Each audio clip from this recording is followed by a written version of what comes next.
After work குட்டி mini vlog பார்க்கலாமா? ரொம்ப நாள் ஆயிடுச்சு வீடியோ போட்டு. இவ்வளோ நாள் எங்கேம்மா போனேன்னு கேட்குறது எனக்கு புரியுது. இந்த நவம்பர் மந்த் ஸ்டார்ட் ஆனதுலேருந்தே எங்களுக்கு அடி மேலே அடி தான், ஃபுல்லாக ஹெல்த் இஷ்யூஸ் தான். இப்போ தான் கொஞ்சம் நல்லாயிருக்கு. ஆல்ரெடி ஒர்க் போயிட்டு வந்து பயங்கர டயர்டு தான். இருந்தாலும் சோலாபூரி சாப்பிடணுன்னு ஒரே கிரேவிங்ஸாக இருந்துச்சு. சரின்ட்டு நானும் ஓவர் கான்ஃபிடென்ட்டாக மாவு எடுத்து பிசைஞ்சதுக்கப்புறம் தான் தெரியுது அது மைதா மாவு இல்லை, அரிசி மாவு தான் அப்படின்ட்டு. அப்புறம் அதை தனியாக எடுத்து வச்சுட்டு மறுபடியும் மைதா மாவு போட்டு பிசைஞ்சு ஒரு 1 ஹவருக்கு ஊற வச்சுட்டேன். இதை முடிச்சுட்டு தேவ்குட்டிக்கு வந்துட்டு அவர் சாப்பாடு ஊட்டுற வேலையை பார்த்துட்டு இருந்தார். இவருக்கு வயிறு ஃபில் பண்ணால் தான் நம்மளால் வேலை ஈஸியாக பண்ண முடியும். இல்லைன்னா வந்துட்டு நம்மளை ஒரு வேலை கூட செய்யவே விட மாட்டான். கால் சுற்றி சுற்றி வந்துகிட்டே இருப்பான்.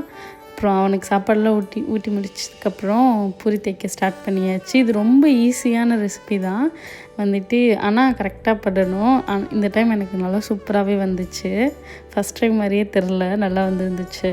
அப்புறம் இதுக்கு வந்துட்டு சைடிஷாக நான் வந்துட்டு ரொம்ப டைம் இல்லை, அதனால் வந்துட்டு முட்டை குருமா வச்சுட்டேன். இதோட டேஸ்ட்டு சூப்பராக இருந்துச்சு.